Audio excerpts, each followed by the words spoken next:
Bismillahirrahmanirrahim. Assalamualaikum warahmatullahi wabarakatuh. Kembali lagi bersama saya Yudi Krisno Wicaksono di dalam mata kuliah Pendidikan Anti Korupsi. Di pertemuan kali ini adalah pertemuan yang kelima yang membahas mengenai dampak masif korupsi bagian kedua. Di bagian kedua ini nanti akan kita bahas mengenai dampak masif korupsi, dampak birokrasi dalam pemerintahan. Terus kemudian yang kedua adalah dampak terhadap politik dan demokrasi.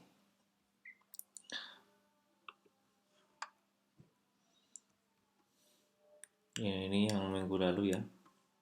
Bahwa dampak masif korupsi ini memberikan efek domino, memberikan dampak yang berkelanjutan bagi eksistensi bangsa dan negara.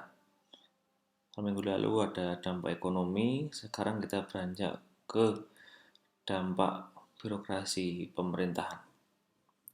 Dampak birokrasi pemerintahan yang pertama yaitu satu, matinya etika sosial politik. Kalau di dalam buku ini yang ditekankan adalah mengenai soal kejujuran ya. Bagaimanapun kejujuran ini adalah model yang sangat penting di dalam menumbuhkan etika sosial politik. Bagaimana ketika berhubungan antara kepentingan satu dan kepentingan yang lainnya harus dibumbui yang erat terkait kejujuran ini ya. Ketika memang tidak ada kejujuran maka hubungan antara kepentingan itu bisa runtuh gitu ya. Bisa saling timbul suatu kecurigaan, timbul hubungan yang tidak baik dan sebagainya. Nah, ternyata di dalam dampak birokrasi pemerintahan ini yang pertama karena ketidakadanya jujuran di dalam etika sosial politik ini ya maka sesuatu menjadi yang tidak mendidik ya, menjadi sesuatu yang tidak mendidik dan justru bertentangan dengan etika dan moralitas. Jadi seharusnya atmosfer di dalam hubungan itu ya, hubungan suatu birokrasi pemerintahan itu harusnya ditegakkan dengan moralitas yang tinggi, dengan prinsip-prinsip kejujuran. Ternyata justru orang yang jujur itu malah justru dikucilkan gitu ya. Dan bahkan bukan cuma masyarakat, bukan cuma aparatnya yang dikucilkan, orang-orangnya yang internal yang dikucilkan, tetapi juga masyarakat juga cenderung dikucilkan. Gitu. Nah, kalau model-model semacam ini terus dipelihara, kondisi yang demikian terus dipelihara, bagaimana orang-orang yang jujur, bagaimana masyarakat yang jujur malah semakin dipojokkan gitu ya, oleh kepentingan politik tertentu gitu ya, maka yang timbul adalah bagaimana budaya korupsi ini akan semakin menggeliat gitu ya. Jadi orang baik malah dikucilkan gitu ya. Ya awakmu malah jujur, malah dikucilkan. Nah, akhirnya apa? Akhirnya yang berdampaknya apa kepada kehidupan masyarakat? Ya dampaknya yang seharusnya itu pola-pola misalkan pelayanan publik harusnya ada prinsip-prinsip kejujuran di sana, ada prinsip bagaimana seorang pelayan publik atau pegawai penyelenggara negara itu harusnya menyelenggarakan suatu kebijakan dengan jujur itu. Tetapi faktanya masyarakat malah tidak mendapatkan itu semua, malah masyarakat cenderung apa ya, diapusi, dibohongin oleh para penyelenggara negara ini yang bertugas di dalam pelayanan publik. Karena apa? Karena kadang orang-orang yang apa ya melanggengkan ketidakjujuran ini kadang mempunyai prinsip-prinsip yang apa ya, yang ingin menguntungkan dirinya sendiri, ingin menguntungkan kelompoknya, kelompok yang tidak jujur itu. Mereka membentuk suatu kepentingan, ada satu kelompok kepentingan yang intinya ya mereka ingin merap keuntungan secara kelompok atau secara pribadi dengan cara yang tidak jujur itu. Akibatnya harusnya pelayanan publik itu berbasiskan kepada kualitas, berbasis kepada apa ya, profesionalitas gitu. Tapi nyatanya malah masyarakat tidak menerima itu semua. Nah, ini yang pertama, matinya etika sosial politik.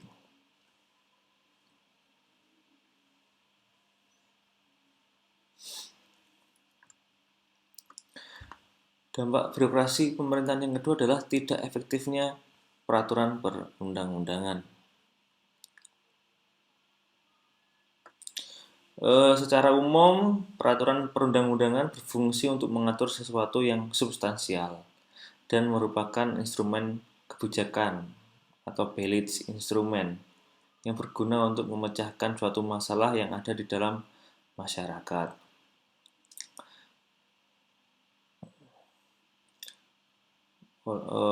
Banyak orang-orang yang berupaya untuk memenangkan perkara di dalam suatu pengadilan itu ya dengan cara-cara yang ini ya, yang korup ya, ya seperti menyuap, hakim, menyuap jaksa gitu ya, gratifikasi dan intimidasi. Terus juga di sisi sebaliknya, selain dari sisi penyuap, di sisi aparat penegak hukumnya juga malah ini ya, mengandung unsur keberpihakan gitu, mengandung unsur memihak pada orang yang menyuap itu gitu. Seharusnya aparat penegak hukum itu bekerja secara profesional, berintegritas gitu ya, tapi nyatanya masih ada aparat penegak hukum yang mau untuk disogok dan menerima uang suap itu. Nah, maksudnya di dalam poin yang kedua ini, yang seharusnya peraturan perundang-undangan itu, terutama penegakan hukum harusnya dilaksanakan dengan sebaik-baiknya, tidak tebang pilih, yang seharusnya penegakan hukum ini tidak memandang bulu itu ya, tegakkan hukum walau langit akan runtuh itu katanya dalam suatu istilah itu. Tapi nyatanya masih penegakan hukum ini yang berdasarkan peraturan perundang-undangan ini ternyata nyatanya masih beberapa prakteknya ada oknum-oknum misalkan aparat penegak hukum yang menerima suap. Dan juga orang menyuap ini ya, mungkin juga mempunyai bargaining ya untuk menyuap itu. Akhirnya timbullah suatu praktek korupsi yang itu dapat mempengaruhi proses penegakan hukum. Kalau misalkan saya berikan contoh misalkan di dalam isu-isu kontemporer terkini ya, isu-isu politik terkini misalkan yang terakhir itu misalkan terkait itu salah satu buronan itu ya, buronan dari KPK kalau nggak salah. Nah, buronan dari KPK ini ternyata menyuap oknum dari aparat penegak hukum gitu ya,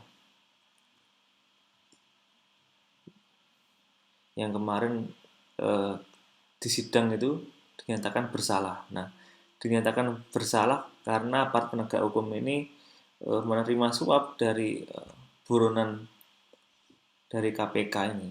Menyuapnya untuk apa? Menyuapnya biar eh, penyuap ini atau orang yang menyuap ini ingin dihapuskan dari daftar blacklist lah, blacklist dari red notice ya, daftar blacklist dari aparat penegak hukum ini biar tidak diuber-uber lagi, menyogok aparat penegak hukum itu agar dihapuskan namanya biar tidak dijadikan buronan lagi gitu loh maksudnya. Nah ternyata itu praktik seperti ini terungkap ya, akhirnya aparat penegak hukum ini sudah disidang dan akhirnya dinyatakan bersalah juga. Nah, dinyatakan sudah divonis oleh hakim bersalah karena menerima suap dari penyuap itu. Nah, bukannya apa ya, di sidang bukannya malu atau bukannya izin itu ya, tapi malah ketika di sidang joget TikTok gitu. Kalau kalian eh, mengikuti berita mungkin tahu ya, aparat penegak hukum yang terbukti bersalah menerima suap ketika divonis, habis divonis itu yang harusnya mungkin malu tetapi malah joget TikTok. Kalian bisa cek di berita mungkin bulan lalu kalau nggak salah sidangnya.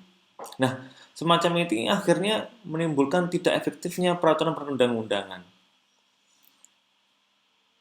Seharusnya peraturan itu ditegakkan tanpa pandang bulu, ya, ditegakkan bagi siapapun warga negara yang ada di Indonesia, tetapi nyatanya masih ada orang yang menyuap dan aparat atau penyelenggara negara yang bisa disuap. Gitu. Ini menjadi suatu evaluasi ke depannya ya, bahwa tidak cukup sebetulnya aturan yang bagus itu. Aturan yang bagus tetapi eh, pelaksana kebijakannya kurang profesional dan tidak berintegritas, ya bisa terjadi praktik semacam itu gitu ya. Nah, makanya biasanya ketika orang mau jadi PNS, mau jadi pegawai pemerintah dengan perjanjian kerja, mau menjadi penyelenggara negara yang lainnya, itu pastinya ada yang namanya tanda tangan ini ya. Eh, ya intinya tanda tangan nota apa itu ya namanya? Eh, komitmen integritas itu ya. Jadi misalkan tanda tangan itu bunyinya eh, ketika misalkan saya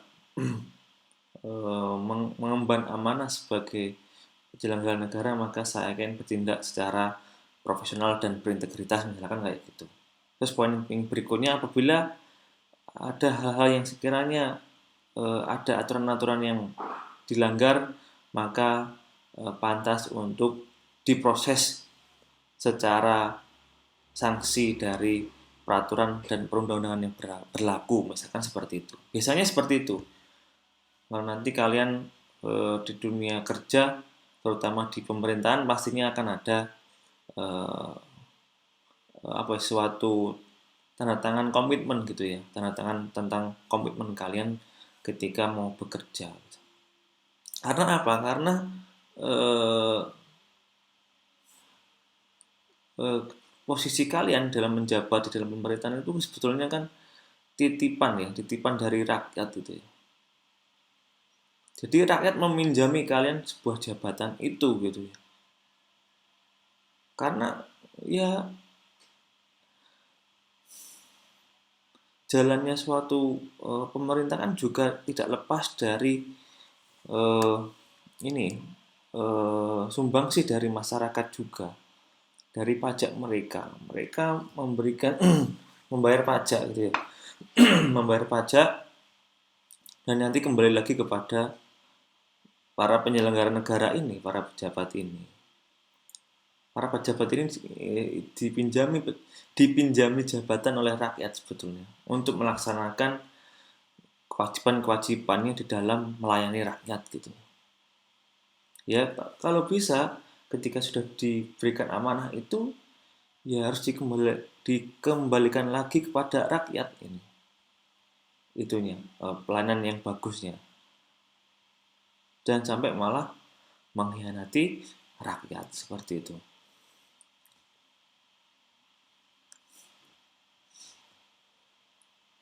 Dampak birokrasi pemerintahan yang ketiga adalah birokrasi yang tidak efisien.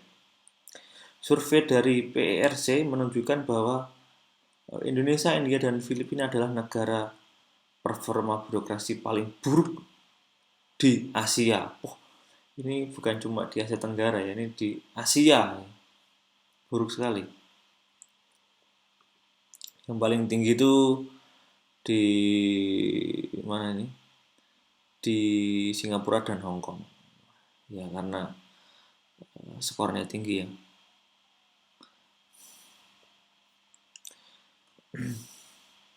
Harusnya birokrasi ini mengutamakan kepentingan rakyat, tetapi malah birokrasi ini justru mengutamakan kepentingan pribadinya atau kelompoknya gitu ya. Yang harusnya prosedur izin investasi itu hanya 2 step gitu ya, 2 tahap, dibikin sampai 10 tahap gitu. Akan rengkek bahasanya, ketahuan lakon ya, kebanyakan prosedur gitu. Nah ini sebetulnya akan merugikan Indonesia juga ketika birokrasinya yang panjang ini, yang rumit gitu ya. Nah, kadang birokrasi yang tidak efisien ini memang disengaja oleh kelompok-kelompok tertentu itu dibuat gitu ya.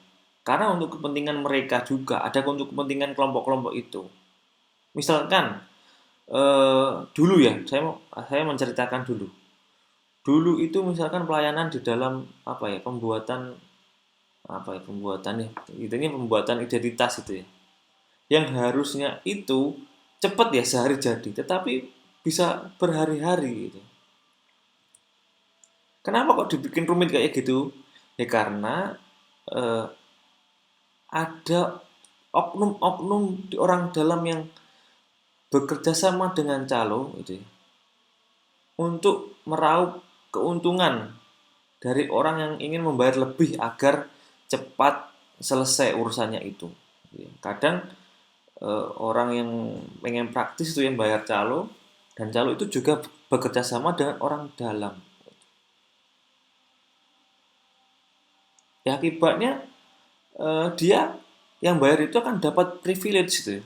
Akan dapat eh, kecepatan birokrasi bagi yang bayar. Tetapi bagi yang tidak membayar, memang harusnya tidak membayar, yang harusnya itu secara aturan gratis, malah mereka yang cenderung didiskriminasikan, tidak mendapat keistimewaan. Nah, model-model birokrasi semacam ini dulu marak terjadi. Bahkan kita mungkin sangat dekat ya dengan dunia seperti ini. Dulu ya, praktek calo kayak gini. Dekat sekali dengan kita dulu. Secara aturan itu sebetulnya nggak bayar. Secara aturan. Tapi karena dibikin rumit gitu ya, akhirnya hanya orang yang nyogok itu melalui atau memakai jasa calo itu, akhirnya dia yang dapat istimewa, tapi yang lain yang harusnya diperlakukan yang sama, yang tidak bayar itu malah dibikin rumit, bikin ribet, tidak dimarek-marek dan tidak diselesaikan urusannya. Kan ini sebuah pengingkaran ya terhadap kepercayaan rakyat kepada birokrasi model semacam itu. Yang harusnya mereka melayani rakyat sebaik-baiknya, uh, tidak memandang siapapun itu. Kalaupun memang bunyinya aturannya birokrasi urusan itu adalah tidak membayar, harusnya tidak membayar. Semuanya harus gratis kalau misalnya tidak membayar. Kalaupun bayar, bayarnya berapa gitu ya, harus jelas. Dulu masifnya atau maraknya praktik calo yang melibatkan orang dalam dulu ya. Ya tapi alhamdulillah sekarang beberapa instansi pemerintahan dan pada umumnya sudah mulai berbenah ya. Birokrasi atau pelayanan-pelayanan yang berhubungan dengan erat dengan kita ya, seperti pembuatan identitas tadi sudah berbenah, sudah dibikin online. Terus bagaimana ada CCTV yang memantau di dalam setiap itu ya, di setiap garda depan pelayanan birokrasi itu sudah ada sekarang. Jadi apa ya, untuk menekan praktik percaloan itu, untuk memotong proses birokrasi yang rumit menjadi proses birokrasi yang efektif dan efisien. Kayak gitu sekarang sudah alhamdulillah sudah mulai berbenah ya. Yang ngurus yang harusnya ngurus sebelumnya ngurus cuma yang dulu ngurus 3 hari misalkan selesai. Sekarang cukup beberapa jam sudah selesai di hari yang sama. Itu sekarang sudah dilakukan semacam itu. Mungkin teman-teman kita atau kita ini sudah mengalami hal semacam itu ya sekarang.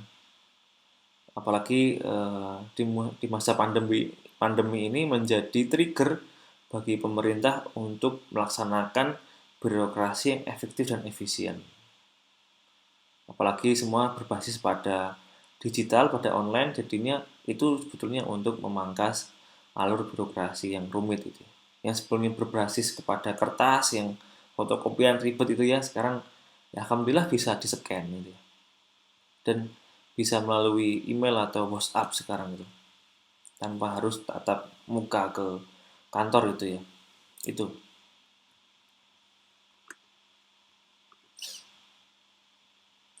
Nah, setelah tadi ini ya, dampak birokrasi pemerintahan, sekarang ke dampak politik dan demokrasi. Yang pertama, munculnya kepemimpinan yang korup gitu ya. Kepemimpinan yang korup. Nah, apabila kita ya, ketika kita dihadapkan kepada pilkada misalkan, kepada pemilu gitu ya, baik itu pemilu di pusat maupun di daerah, itu kan kita sering mendengar yang namanya praktek apa namanya money politik gitu, politik uang. Bagaimana ada hubungan transaksional antara calon itu dengan para pemilihnya. Gitu. Jadi yang harusnya di dalam kontestasi pemilih itu harusnya berbasis kepada hal-hal yang sifatnya rasional, artinya pemilih itu memilih berdasarkan visi dan misi atau program dari calon itu ya, yang berbasis pada rasional, tetapi prakteknya malah dibikin suatu kondisi transaksional. Artinya begini, kamu milih aku, nanti tak berikan uang gitu. Itu yang terjadi. Nah, ketika orang yang maju itu menggunakan cara politik uang, makanya orang yang terpilih dari cara politik uang itu akan menjadi pemimpin yang korup gitu. Ini yang bilang adalah buku ini seperti itu. Karena apa yang ditakutkan apa? Yang ditakutkan begini. Ketika modal yang dia keluarkan besar ketika mencalonkan dirinya, maka dia akan berpotensi untuk ngambil balik modal. Nah, balik modalnya ini beresiko dia akan terjerembab di dalam kegiatan yang itu berhubungan dengan korupsi. Takutnya begitu. Nah, masyarakat ini dibikin kondisi yang demikian, dibikin kondisi yang transaksional. Gitu. Harusnya kita memilih itu berdasarkan visi misi, program kerja, ya karena kualitas dari calon yang bersangkutan, memilih karena orang ini layak karena sudah memiliki track record misalkan yang bagus gitu. Tapi dibikin kondisi bahwa hal-hal semacam itu hal yang tidak penting gitu. Yang penting adalah bagaimana mereka dapat uang dan orang yang calonnya itu memberikan uang beres gitu aja. Tidak memperhatikan proses demokrasi yang substansi ya. Proses demokrasi yang berdasarkan substansi atau memilih karena visi misi dan program. Ini sangat miris sebetulnya, miris. Yang seharusnya pemimpin itu dilahirkan dari proses pemilu yang demokratis, tetapi malah dilahirkan dari proses pemilu yang sangat transaksional. Jadi ini bukan demokratis saja, karena dia yang mempunyai modal yang kuat di dalam politik uangnya, maka dia akan menang kalau model-model kayak gini. Namun dari beberapa revisi undang-undang pemilu, semakin kesini semakin ketat sebetulnya aturannya, bahwa praktek politik uang itu semakin ditekan, semakin ditekan ininya, apa yang terjadi di masyarakat, prakteknya semakin ditekan. Itu terlihat dari beberapa pasal yang intinya akan mempidanakan baik yang memberikan uang dan yang menerima uang, akan ada sanksinya. Bahkan di Jakarta itu yang membagikan sembako itu ya, kemudian ditangkap itu, kemudian masuk pidana itu. Terus kemudian yang kedua,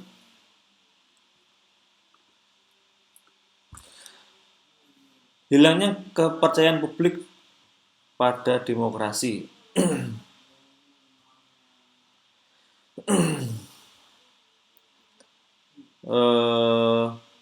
Gini ya, karena kondisi korupsi yang semakin merajalela, baik di lingkup eksekutif, legislatif, maupun dari yudikatif juga, ataupun dari penyelenggara negara yang lain, ini membuat kepercayaan publik atau kepercayaan masyarakat kepada demokrasi itu semakin terdegradasi, semakin runtuh gitu ya. Jadi pola hubungan yang antara masyarakat dengan pemerintah itu harusnya bagus, tapi akhirnya masyarakatnya tidak percaya dengan pemerintah. Kalau kondisi demikian semakin berjalan, yang ditakutkan apa? Yang ditakutkan ya pembangunan suatu negara akan terhambat takutnya. Kolaborasi tidak ada, masyarakat tidak percaya, akibatnya pembangunan sebuah negara bisa terhambat.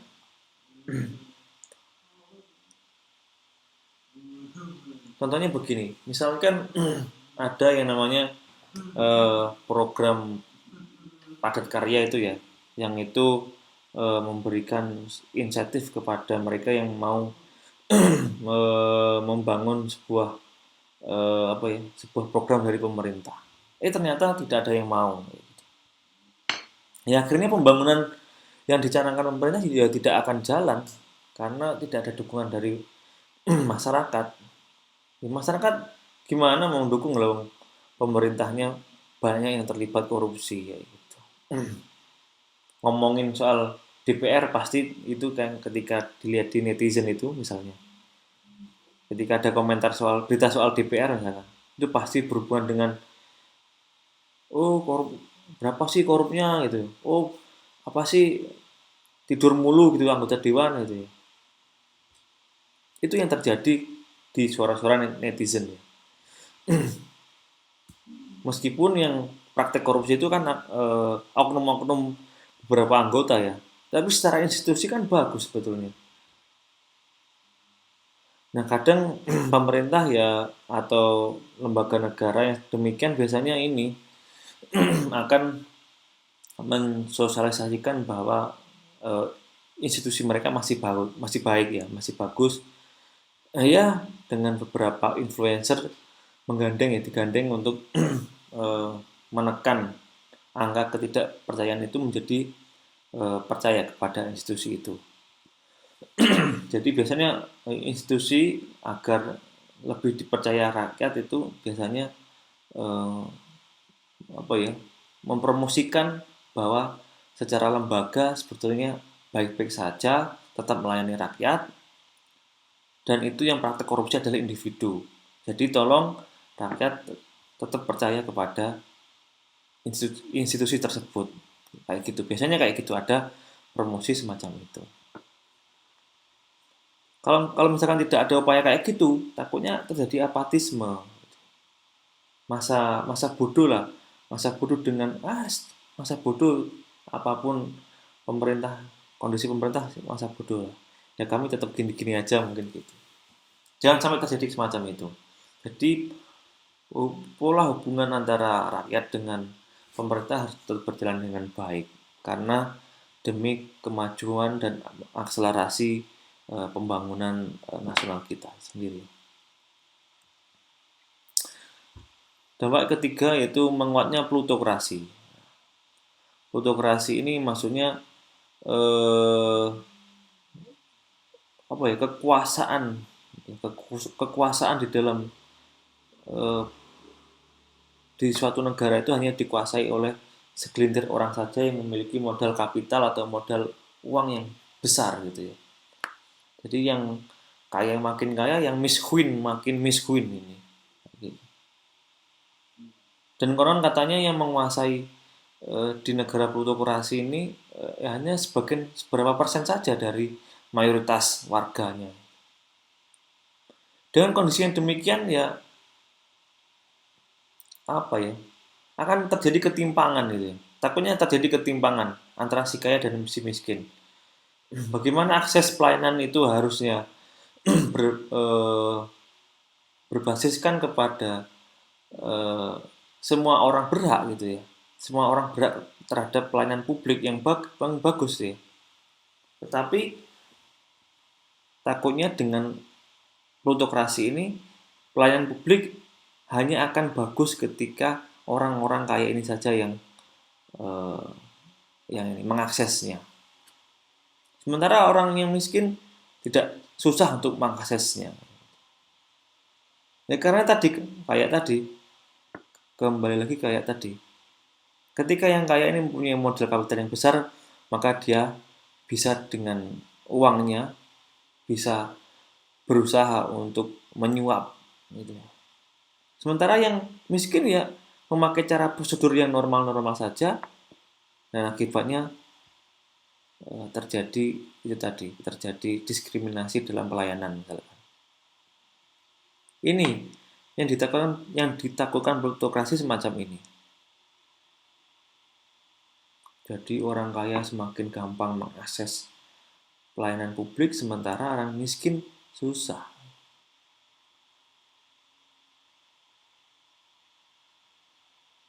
Ini yang bahaya ketika terjadi praktek-praktek korupsi yang itu melibatkan pemodal kapital yang besar kayak gini. Dampak politik dan demokrasi yang terakhir adalah hancurnya kedaulatan rakyat kayak gini. Ya, ketika terjadi kong kali kong antara modal kapital atau yang tadi yang pemilik uang yang banyak tadi, kong kali kong dengan oknum-oknum pemerintahan, takutnya akan semakin menggerus yang namanya kedaulatan rakyat.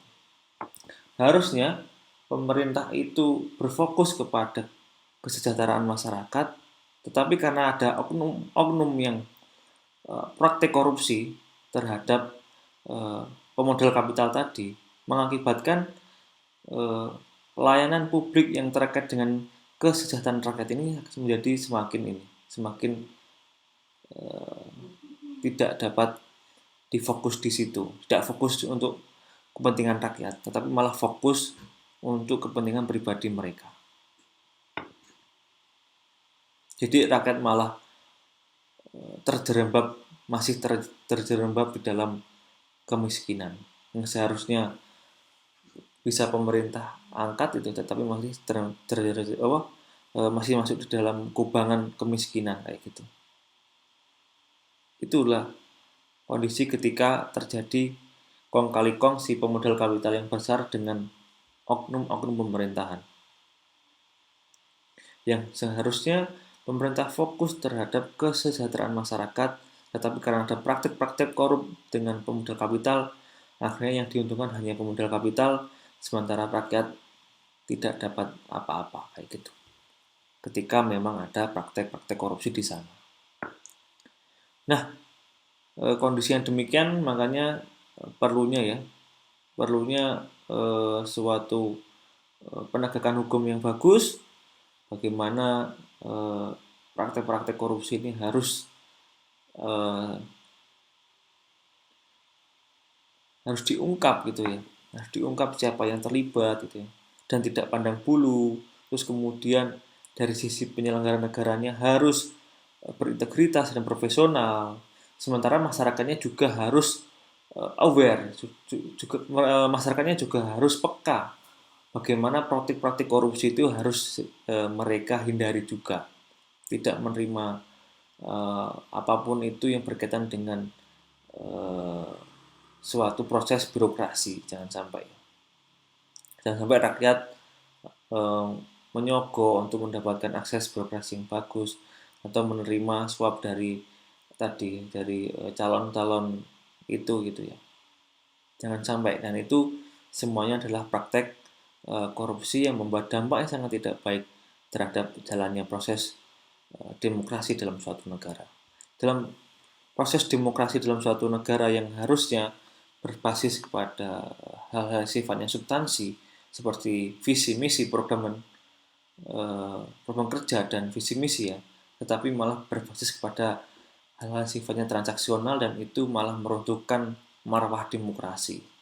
Demokrasi harusnya ditegakkan dengan cara-cara yang berhubungan dengan pembangunan-pembangunan seperti edukasi terhadap pentingnya memilih calon sosok yang berintegritas, memilih calon sosok yang eh, profesionalitas, tetapi eh, jangan sampai digerus dengan praktek-praktek korup yang itu hanya mementingkan kepentingan pribadi maupun golongan saja. Baik, kuliah kali ini sampai di sini. Untuk diskusinya kita lanjutkan di grup ya. Baik, kurang lebihnya mohon maaf. Wassalamualaikum warahmatullahi wabarakatuh.